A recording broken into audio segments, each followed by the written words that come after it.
Hello, everyone. Welcome to the KJ Lee Experience. My name is KJ Lee, and I'll be your host. The goal of the show is to uncover the valuable life lessons taught throughout sports. We'll be introducing you to some of the highest performing professionals in the world today, and we'll have them share their unique experiences about how they use sports to see the bigger picture, and we'll explain how you can use sports to win in life. I hope you enjoy. This man is a child of two Nigerian immigrants. He was a top 100 basketball recruit coming out of high school, and not only did he graduate Harvard University, he also gave the commencement speech at his graduation. I would like to introduce you guys to Chris Eggy. Chris, thank you for joining us here today. Thank you for having me. Appreciate the intro. So the reason why I wanted to interview you, the reason why I reached out to you is because we both graduated the same year, 2018. We both went to school in Massachusetts. You went to Harvard, I went to Stonehill. Shout out to Stonehill, shout out to Harvard. But I feel like you are light years ahead of me. You, like I said, you went to Harvard, you gave the commencement speech at Harvard, you're now at Goldman Sachs. I did a little bit of research to see some of the people that have given the commencement speeches at Harvard on YouTube. I saw Oprah Winfrey, Bill Gates, Mark Zuckerberg of Facebook. These are all tremendous people that have accomplished a lot. My first question to you is, why did you feel the need to give a commencement speech at your graduation?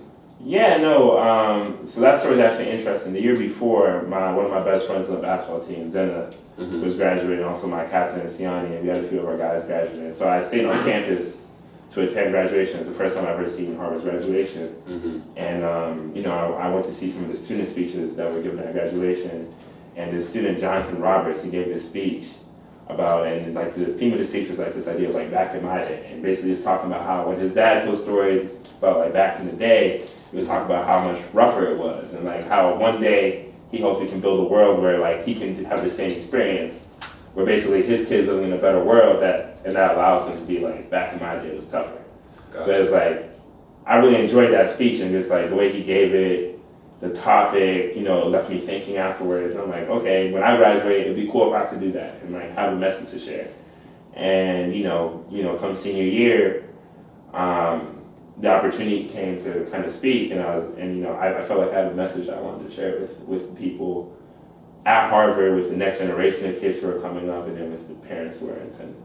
Gotcha. So you just told them you wanted to give a speech, and they were like, okay. No, so there's a competition every year that basically you submit an application. So you write up the speech, you send it in. I think a few, like 100, maybe more students apply, and then they just go through the speeches. Depending on if they like it or not, you get invited to do like an in-person audition, kind of like American Idol style. Wow. And yeah, so you get up there and you like give your speech. And I was lucky; they liked mine, and ended up getting chosen. And then from there, it's like, they kind of give you speech coaches and they kind of help you prep. Really? Yeah. So how far in advance did you know that you were speaking at graduation? Ooh, it was maybe a month and a half in advance. I knew I was speaking, and it was, I was a little bit anxious because I felt like, okay, let me get out the way. Like, let me, I've been working on this thing I want to share with people, but it was a super special experience. So the last month of school, while everyone is out there enjoying themselves, enjoying the last days of college, you were practicing your speech. Yeah, no, it was an interesting balance, right? Because in particular, like the last senior week on campus, right, where everybody's just kind of, it's your last week on campus, just having fun time with your friends. We had rehearsals, in the morning and during the afternoon. So I remember there's like this activity day where we like all go out to the football field, and like all the seniors like do like this Olympiad type thing, tug of war, all that, and we had speech rehearsal. Wow. So I was doing that, and obviously there's trade-offs, and I'm glad for the experience that I had, but it's just like, a little bit of sacrifice there. But today I stand before you as the proud grandson of a Nigerian carpenter, the child of two Nigerian immigrants, and a graduate of one of the greatest institutions in the world.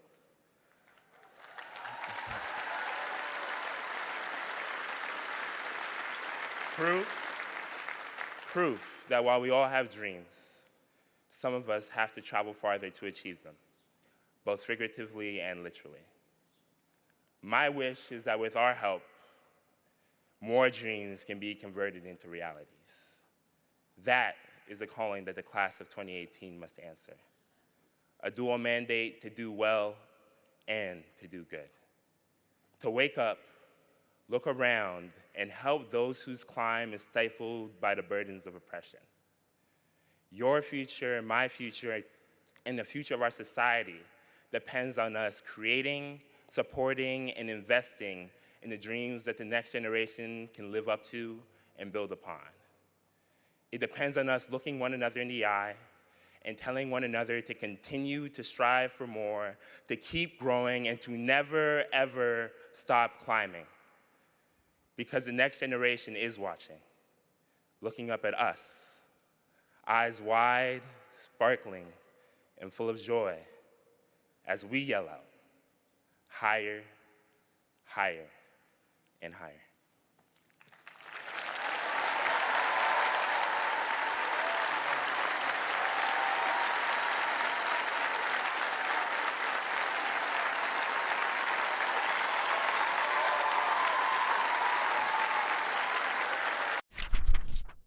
No, that's awesome. Congratulations on that. Oh, thanks, man. Appreciate So earlier this summer in June, I read a book by Robert Greene. Do you know Robert Greene? Yeah, I know the name. Yeah, so the book was titled Mastery, and the whole idea of the book was that in order to find true fulfillment in life, you need to choose a career path that aligns with your passion. Yeah. So he said that in order to reach the highest level of this career, you need to go through certain phases. So the first phase is the apprentice phase, that's when you're like an intern. Yeah. The second phase is the creative phase, that's when you first start putting your work out there. And the final phase is the mastery phase, that's when you're at the top of your craft. Yeah. So there's a quote from this book that I want to share with you real quick. Yeah. So it says, "Many of those who succeed in life have had the experience in their youth of having mastered some skill, a sport or game, a musical instrument, foreign language, and so on. Buried in their minds is the sensation of overcoming their frustrations and entering the cycle of accelerated returns. In moments of doubt in the present, the memory of the past experience rises to the surface. Filled with trust, in the process they trudge on well past the point in which others slow down or quit." So my question to you is, let's look back to your youth. Was there something that you mastered, a sport or game, that in times of doubt now, you could just look back and be like, oh, I was able to do that, so this is nothing?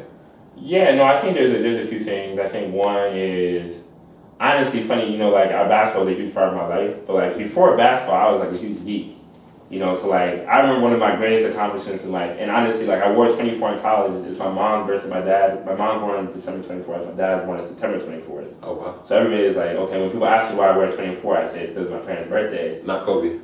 I was before Kobe. I was before Kobe. But the real reason I wore 24 is because in 5th grade, there's like a national math competition, and I came 24th. Okay. And that was like a huge point of pride for me. So like math and like numbers was something that always was like a point of like something like I felt super comfortable with. And that was just like practice. And like eventually like I felt like that kind of mastery. And then when it came to basketball, you know, like I applied that same type of mentality of like, okay, like how do it's like hard work and that grind and, you know, learning to kind of work through the rough patches. Because like when I first started playing basketball, it was absolutely terrible. I remember I went to a practice and like midway through like the warm-up drill, you know how like sometimes you start with like the fast break drill? Yeah. So we were doing that and I was gassed, so I had to step out. And the coach came and talked to me, he's like, you're gonna be okay one day, like, and you know, but you know, it was tough. And then like eventually, you know, work through that phase similar to like with the math and like start building that. And as you get comfortable, like you said, you get these accelerated returns where like all of a sudden you kind of have these mini breakthroughs or like, you know, aha moments. Got you. And, you know, going from there, and I feel like those two experiences have really like helped me in terms of whether it's, you know, at Harvard, when I first get to Harvard, I set these goals of like, this is where I want my GPA to be. And I remember I got my first test back, and it was like way higher than what I had, like the goal I set for myself. I'm like, wait, like I can do Harvard. Yeah. Because I got to Harvard, I'm like, okay, it'd be cool if I got like a B plus, maybe A minus average. And I got my first math test back, I got like a 97. I'm like, okay, like time to reset these goals. But it's like that same process of like, you know, being willing to go through that process of discovery to get to a point where you feel like you're comfortable and you're able to then get those accelerated returns and have something you can lean back on. And the same thing in the work world, you know, like I remember when I first started my job, I kept on thinking about like some of the workouts we have for basketball. And like when it was late nights, you know, some nights you're there 12, 1, 2, 3, and you're like there by yourself, you just kind of have your music playing in your headphones and you're cranking on your keyboard. And you know, I thought back to freshman year, fall, we're out at the stadium at like 5 a.m., moon's still out. Wow. And we're running stadiums. I'm like, man, if I can do that, I can sit at a keyboard for 2 hours, you know what I mean? So those are the type of things that, you know, I feel like from, that foundation when you're young and building that confidence in yourself where it's like, oh, I'm good at something. And like, this is how I got here. To like applying that to other things, so like basketball. And then, when you get older, it's like, there's a process to follow. And like, even when you're in the early stages where you're actually not good at something, you understand that like, there's a path to being good. The process. Yeah. Trust it. Trust the process. Even though they beat. the Raptors. Oh, the Raptors won. The Raptors won there. Excuse me. No, it's cool. So let's bring it back to your basketball days. Yeah. I know you played in Canada. You were on the Canadian national team, but I want to talk more about your U.S. basketball past. So you played at Montverde. Yeah, I played at Montverde. That's in Florida, correct? Yeah, it's just outside Orlando. Who was the coach of this team? So Kevin Boyle. Kevin Boyle. The reason I know him actually is because I'm a big Kyrie fan. So he actually coached at St. Patrick's. He coached Kyrie there, and then he went to Montverde to start Empire there. Yeah. On that team, you played with Ben Simmons, D'Angelo Russell. These guys are 2 NBA All-Stars. Yeah. Did you know that they were this good? Man, yeah, I knew they were really good. I remember a funny thing is we had a really good team. Like our whole team went D1 basically. Oh wow! Like the starting center at Florida State, this dude, I call him Big Chris. That's my boy. He like didn't play my senior year. Shout out to Big Chris. He didn't play my senior year, and he was still just playing basketball. He's 7'5". Oh wow! And he was we were a high school team, and he's not getting minutes. So like that gives you like a sense of like how good our team was. Yeah. In terms of that, but we had Division I guards coming off the bench, so we had a really stacked team. I had a concussion during the fall. Oh no. And so I was like, I was eager to help out the team however I could. I remember I would bring a piece of paper to practice, and I would just watch practice. I'd take stats, and of the scrimmage drills, whatever. Yeah. And I remember when we were playing in practice, who was good, like D'Angelo's killing or Ben's killing. It's like, oh yeah, but it's like you're just going up and down. When I took these stats, I look at the end of practice like these guys are good. Oh, they were dominating. Yeah, it's like Ben would have like monstrous stat line. James would have a monstrous stat line. It's like these guys are super talented. Yeah. Because the guys here are super talented. These guys are like heroes. Wow. So it was like I thought that I could see that talent level, and then also just like when it was like crunch time in big games, those are the guys you look to. They stepped up. Yeah, I remember high school national tournament at the end of the year. We're playing Huntington Prep. You look to guys like Ben D'Angelo at the end of the games. D'Angelo's doing the ice in my veins thing. He was doing that back then? Yeah, I remember that's the first time I saw it. Yeah, he hit a couple free throws at the end of the game, hit the ice in my veins. Wow. I was like, that's pretty cool, man. Yeah, so Did you guys win the national championship? Yeah, we won the national championship, baby. Okay, so I assume you were getting recruited by a bunch of schools. Yeah, I got recruited by a good amount of schools, yeah. What made you choose Harvard? Yeah, so what made me choose Harvard was my parents are Nigerian. No, I'm saying. What made me choose Harvard was just a level of trust one I had in Coach Amaker. The direction the program is going in. And then, it is Harvard. There's a video of me when I was 6 years old, 6, 7 years old. And I'm at home, and my mom used to do these things where we do public speaking or whatever. So she'd pick a topic and we all have to talk. Yeah. She gives us this phone, and we're supposed to talk about our future, and we're supposed to use the phone as a prop. So I'm talking, and she's asking us questions and like an interview. She's like, "What you want to be when you grow up?" And I'm like, "I want to be the CEO or the manager of the Christopher Empire." Some weird kid stuff, right? It's not really. I'm 7 years old. Oh. I'm young. My voice is high. The shirt doesn't quite fit me. My head's too big for my neck. But so I say that, and then she's like, "Okay, before you become CEO of this company, what school are you going to go to?" I said, "I'm going to go to Harvard, and I'm going to study law. I'm going to study business." I list about 20 things. I'm like, okay, slow down there. Yeah. But that's kind of the vision I had when I was a kid, because I knew I wanted to be the best. I knew Harvard was the best. So then I'm 17 years old. I'm trying to make a decision on what school to go to, and I have the privilege of having Harvard's coach, come to Florida to come watch me practice. Meet with him at Harvard, get a tour of Harvard. I remember when I committed to Harvard, it was this huge relief of this is a dream come true. I remember this is it. Yeah, I was in the hotel room on my official visit. I looked at my pops and I'm just because my dad really wanted me to go to Harvard the whole time. And honestly, at first I wasn't really trying to go to Harvard because I wasn't sure about the basketball experience. But after speaking with coach and seeing what the team was like and playing with the team, I felt really comfortable with that aspect of it. Yeah. So I was in the hotel room with my dad, and my mom, and I'm just like, yeah, I think I'm going here next year. Wow. And I remember the smiles on their faces. It was like this moment, because they had sacrificed a lot for me to have that opportunity. Mm-hmm. So it's like it all came to fruition. Was that their choice as well? Oh yeah, they both wanted Harvard really bad. Yeah. That's awesome. Yeah, so that was a good moment. So I was after we decided that we were going to do this interview, I did a little bit of research, and I came across a video on YouTube titled "Men of March." It's about your coach Tommy Amaker. Yeah. And the athletic director at Harvard was asking why he wants to take this position at Harvard. Mm-hmm. And this is what he said. He said, "Bob, my mother was a teacher. I actually really believe that I teach valuable lessons through the sport of basketball, and there's no place better to do it than a place that values education as much as Harvard." My question is, what lessons has he taught you through basketball? Coach Amaker is the professor. He's like, like a yoga. He's a major influence in my life. Mm-hmm. It's a joke on our team. He's very quotable. Like he has before practice, he'll have like a quote of the day. And we kind of poke fun at it, but at the end of the day, I remember my senior year. We were kind of going through a rough patch of the season, mm-hmm. and he gave us like an assignment to like write a story about like kind of how we wanted the season to go. And then so I reached out to everyone on the team. I basically just asked them for like a quote from Coach Amaker, like a lesson from Coach Amaker. We compiled a book. Oh wow! Like one quote for each person on the team of just like a lesson Coach Amaker taught us, from like stay ready so you don't have to get ready. Gotcha. Or make your layups, which is something that like really sticks with me to this day. Like, how do you succeed in the workforce? Like, you make your layups. Like, when there's easy opportunities, like, for example, even in school, like, going to class is easy. Like, you don't need to be the smartest person in the world to go to class.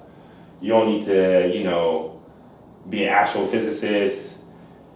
It doesn't cost any money. Like, if you go to class, your grades will be better than if you didn't go to class. So, like, that's a layup. That's easy, right? Or, like, at work, like, check your work. Like, you might not be the fastest person, but you can be careful, right? Mm-hmm. So, like, after you do something, you print it out, you look at it, and you review it. That's the layup. Got you. So, like, making those layups, that's, like, a lesson he taught me. Stay ready so you don't have to get ready.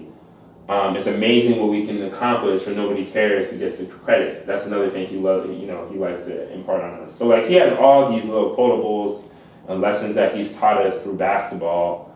And, but one that really resonates with me, and, it's a little bit outside of basketball, and, like, it kind of appears in a lot of stuff I do outside of basketball, is this quote he likes is, like, do well and do good. Mm-hmm. And it's the idea that, like, people impart on you. I touched on it a little bit in my graduation speech. The idea that, like, to be successful is to be super rich. Yeah. Or the idea of being successful is to own a lot of things, to have the best job, to be seen as the most famous, etc. Like, all these individual things. Yes. And it's like, that's the idea of, like, okay, but are you doing good? Like, what have you done for others? Gotcha. So the idea of, like, yes, do well, provide for your family, be able to, do the things that you like to do for fun.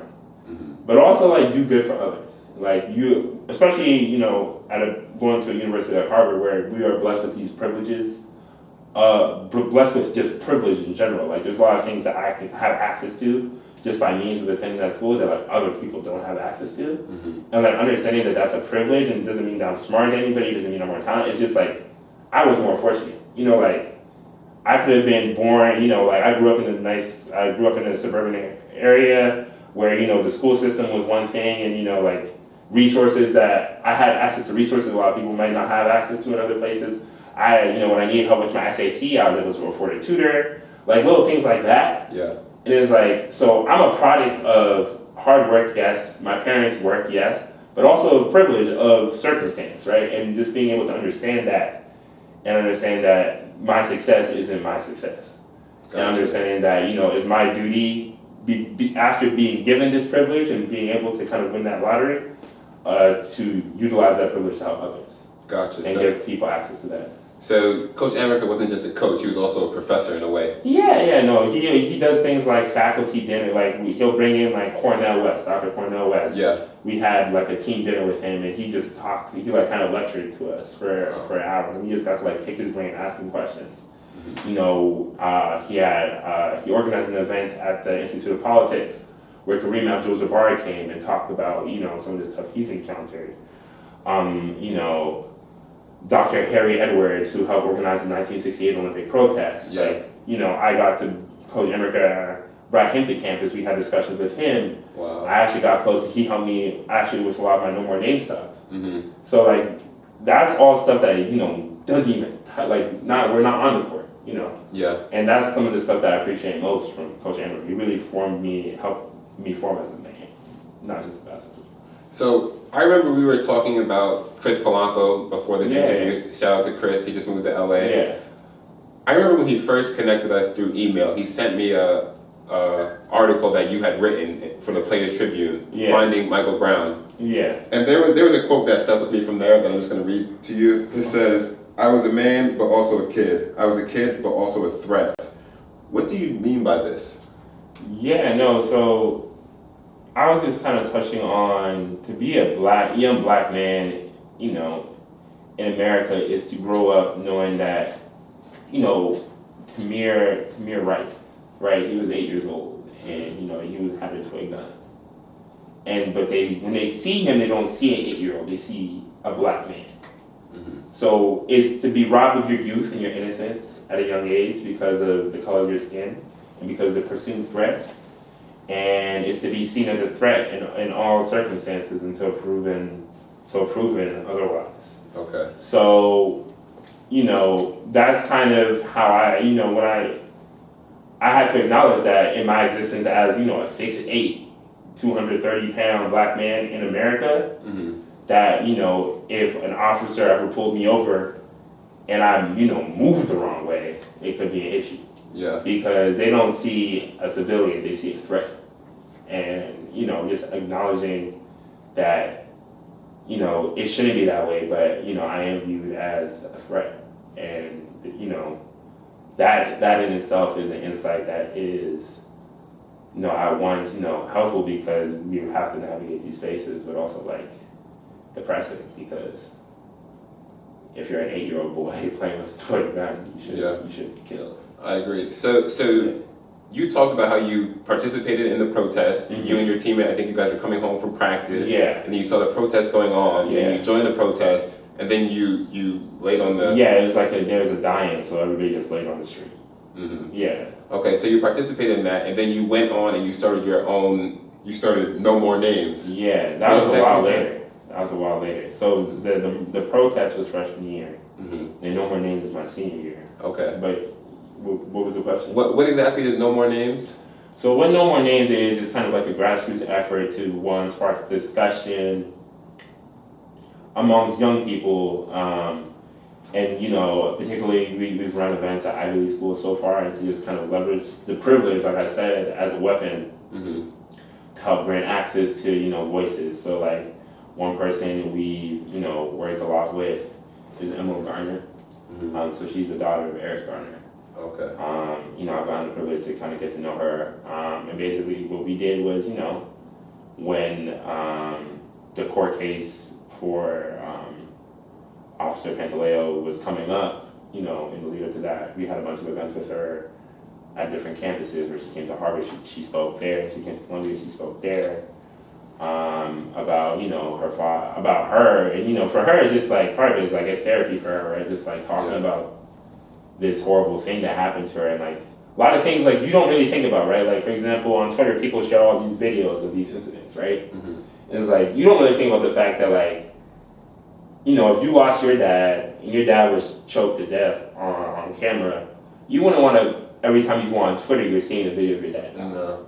And that's like something people don't really think about a lot of times, but that's something she vocalized, right? And that's, you know, being able to give her that, you know, help give her a platform in some of these spaces that, you know, might not have otherwise given her a platform, and just let her say her piece. And, you know, that's some of the work we've done, you know, so just like connecting with people who are on the ground and, you know, dealing with these different issues, bringing into, you know, school campuses and, you know, building kind of trying to build energy and movement around these issues amongst young people on these campuses. And, I think as a generation, in particular, we grew up in kind of the Black Lives Matter era. Yes. Where like a lot of this stuff was like caught on camera. A lot of this stuff was like immediately shareable on Twitter. So like we're seeing this stuff constantly. And, we want to do something, and I feel like a lot of times we don't know what.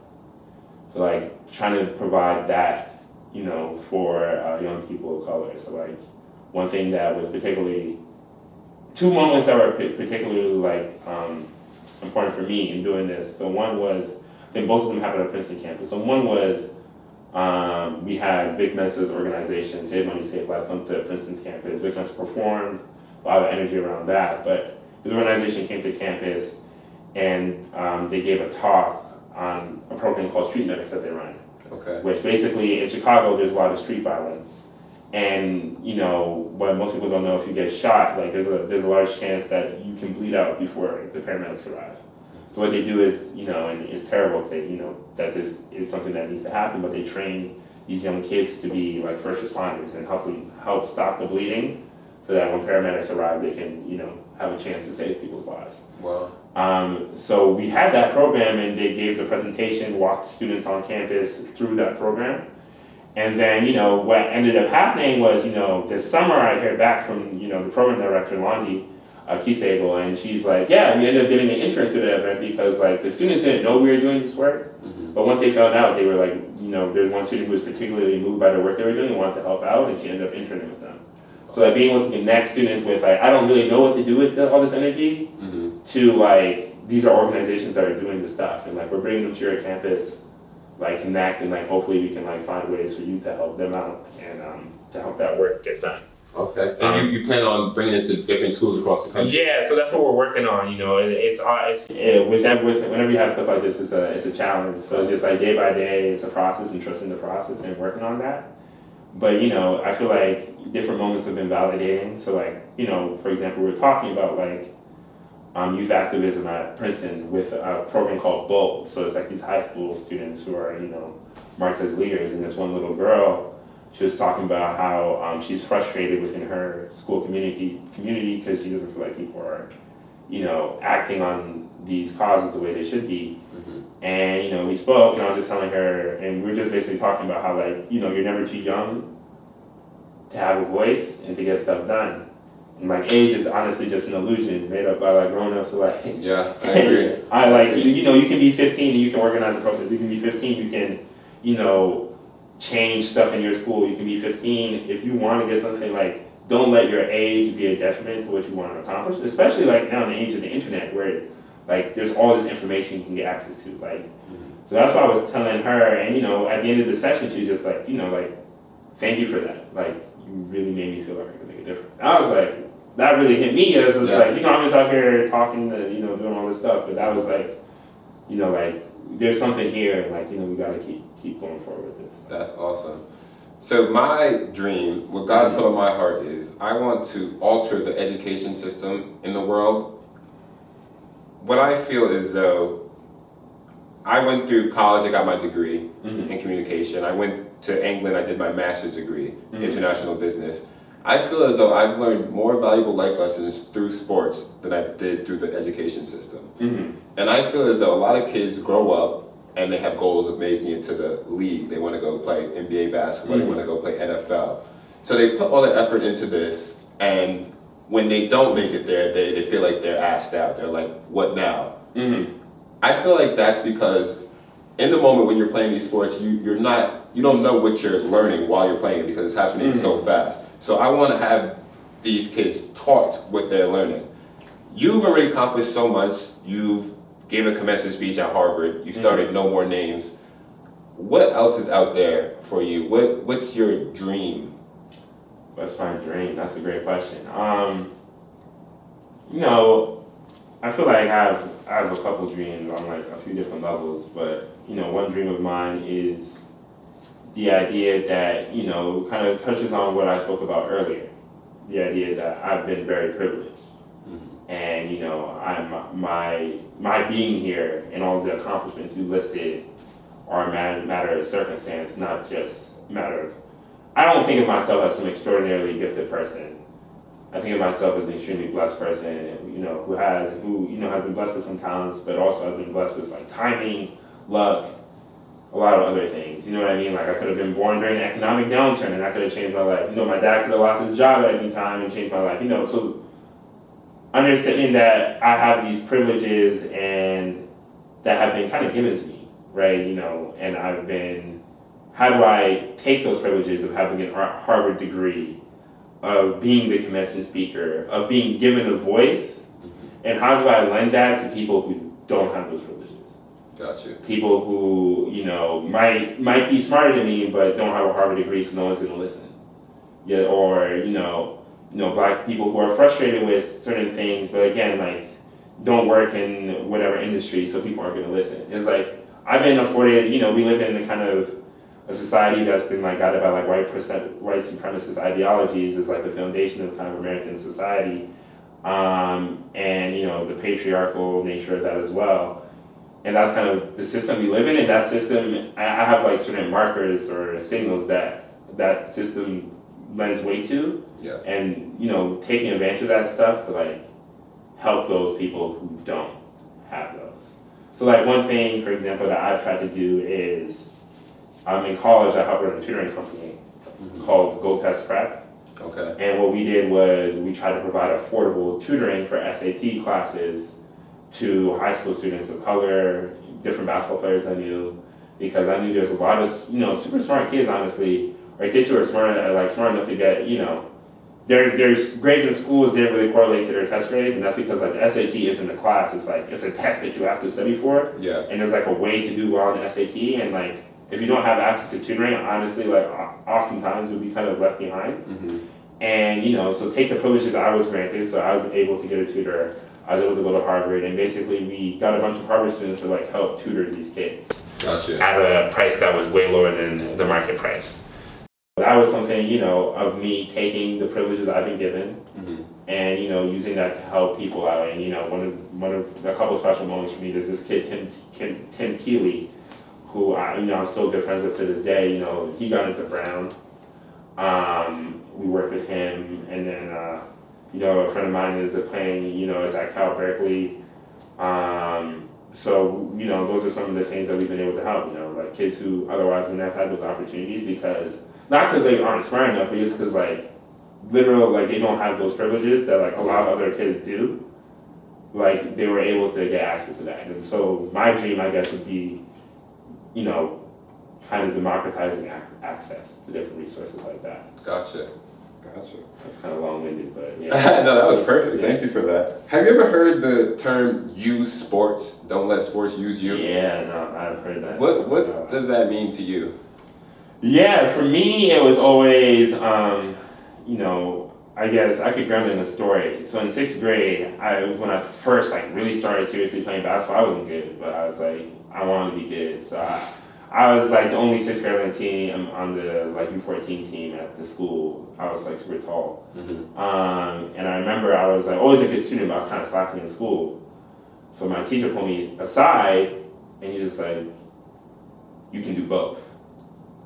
And I was what do you mean? He's okay, I understand you like basketball, but you can be a good student and be good at basketball. Gotcha. And it's the idea of, so that was a foundational moment for me, but the idea of basically, there's so much that basketball has to offer. So meeting new people, learning life skills and experiences, stay ready so you don't have to get ready, make your layups, all the way to building confidence in yourself that you can, transfer to other situations. So when you get to a tough time in life, you have to give a speech at graduation, you can think about man, it's making making a free throw in front of a big crowd. This is a big game, the fourth quarter. I've done this before. Mm-hmm. And there's so much you can get out of the game, but I feel often people, it can often be, there's a lot the game can take from you, right? Time. You can get people who are kind of leechers off of you, who just want to be around you because of the fame they might get or because of the money they could get. And it's so there's ways the game can use you, or your coaches can take up all your time. And it's there's ways that you can use the game. For example, using basketball as a way to get access to that privilege by going to Harvard, or using basketball as a way to start platforms like this, that can help connect with the youth. So like there's so much you can get out of the game. It's just being cognizant of like the stuff that the game is giving to you. Gotcha. Yeah. So there's one more quote. I'm sorry for all these quotes. Yeah. So I was reading a book by, his name is Jonathan Fader. He's a sports psychologist. He worked with the Mets and the Giants. He wrote a book called Life as Sport. So this is the quote that I took from the book. It says, "If you can look at your life as a sport and yourself as an athlete at the center of this all-important game, you'll be able to easily and effectively achieve the results you desire." My question to you is, why should people look at life as a sport? Yeah, no, that's an interesting question. I think when you think about sport, oftentimes it can bring out the best of us, right, in us. And, you know, whether it's a team sport, individual sport, it's striving. There's a phrase I like, and it's me versus me. Yeah. And I feel like sport is one of those instances in which you're very much focused on self-improvement. And I feel like in our world, especially in our social media society, we're so focused on the external that we don't often focus on the internal. And I feel like sport is very much focused on getting at peace with your internal. Like in basketball game, like, you know, there's a guy guarding you, there's all that other stuff. At the end of the day, like when it's time to make the shot, it's you. It's you versus you. It's you making the shot. So like, you know, in life, when you think about your career and you're pressuring yourself because X friend is doing this, Y friend is doing that, and you're not where you think you should be based on where they're at, but then if you take a basketball perspective to it, or even a track is a super interesting sport from that perspective, where it's like literally like you have your times and you're trying to beat your personal times and get better every time. And like if you take that approach to your life, you'll be surprised where you end up, right? It's like trusting in that process to focus on you and improving you, you'll be surprised what happens to the external. And I think if you view life in a way that you view sports that way, you can be really successful. And you know there's parents out there that are holding their children out from sports, whether it be because of injury or what have you. What do you think that these parents are having their children miss out on? Yeah, I'll start with the caveat that like I feel like every situation is different. It's like, maybe some, like, there's some situations where it'll be valid to kind of hold the kids out from sport, but, I feel like sport has a lot sport is a very rich experience in which, for me in particular, like team sports, where I got to really just meet a ton of people from different backgrounds, get to know different people.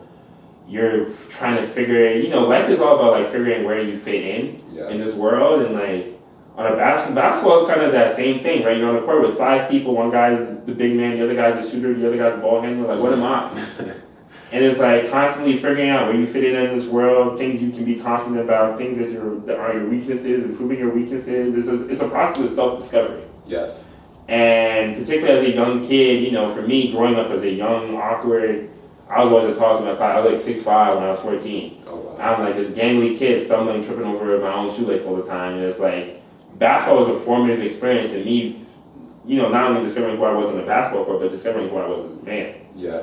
And I think those kind of experiences, my best friend to this day is my teammate from Harvard, you know what I mean? Mm-hmm. So I think sport has a lot to give you. And I think even, I spoke a little bit about team sport, even in the individual sports like track, like I said, it's a very me versus me mentality and being able to improve on yourself and focus on self. Stuff like that. Again, the process of self-discovery. I think that's what sport is.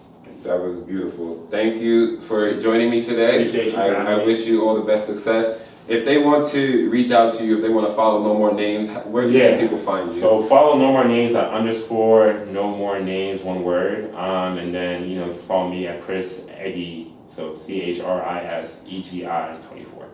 Thank you guys for tuning in, and I will see you next time.